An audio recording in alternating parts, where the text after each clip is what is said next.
My lighter.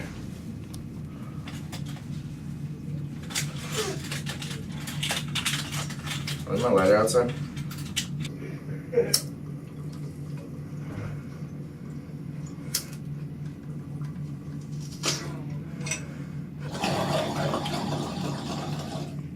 My name is Mason Montgomery. I'm from Southern California, and now I live in Willett. I've gotten in trouble a good amount of times for marijuana, vandalism, and alcohol.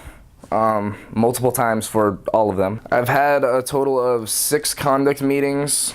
Officially, I've had 2 unofficial conduct meetings that were just kind of like meeting up, making sure that I was following all my guidelines, and then I've also had just a thorough amount of emails following up on my current status as a person, I guess, because she just wants to make sure that my behavior is under control.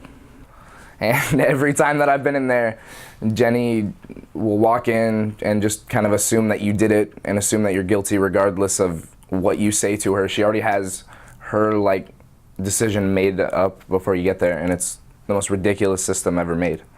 These are my emails, all from Jenny Pleward, who is the community director. I have a good amount. They're starting from January 27th. I think my email just kind of deletes them after a while. But these are all from her, and they kind of say my conduct decisions. They show my conduct meeting requests, some of the conversations I've had with her. I've learned a lot of rules because I've read the rule book about 3 times, just trying to get out of trouble the best way I could.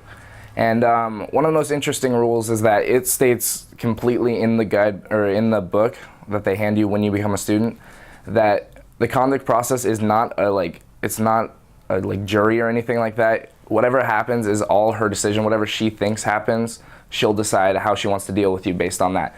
There's nothing there's no rules or regulations on how she's gonna punish you. She just does whatever she wants to.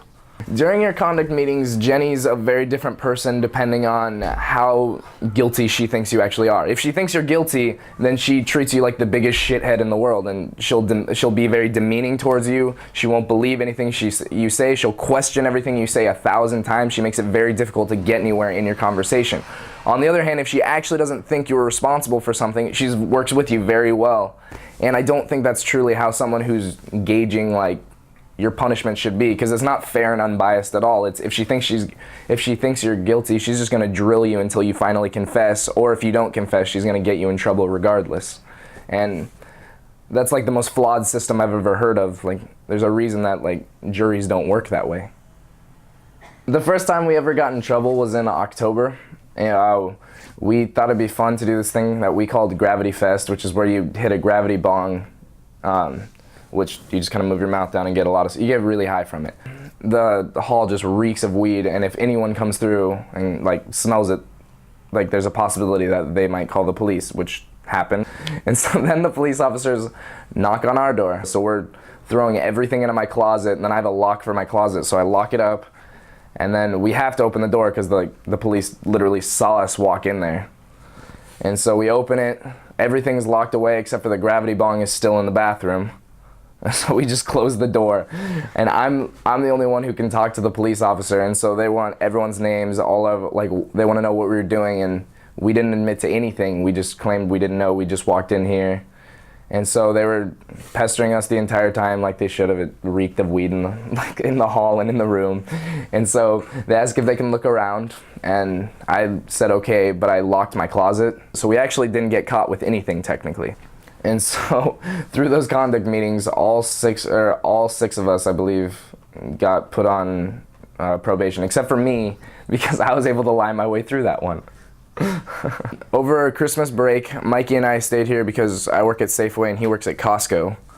And over that break, we decided that it would be a good idea, since no one was in the halls, to smoke constantly and in the room and not towel the door. What we didn't do is check our emails and find out that they're doing room checks and everywhere, just looking for bacteria and making sure all the rooms were clear. So what we also didn't know is that Jenny Pleward is the person who does those room checks. She took pictures of everything, which I didn't know until I got to the conduct meeting. Basically, for all of my conduct meetings that I had so far, I kind of went with the approach of just trying to act like you can't prove that I did it, so I didn't do it. But with this one, it was so clear cut that I did it. I finally had to come clean, and that was the only reason that I was actually able to stay in housing. It was because I told her, look, I'm sorry, I did this, I will stop, like, I have to stop. I understand that, like, I just don't want to be kicked out of housing.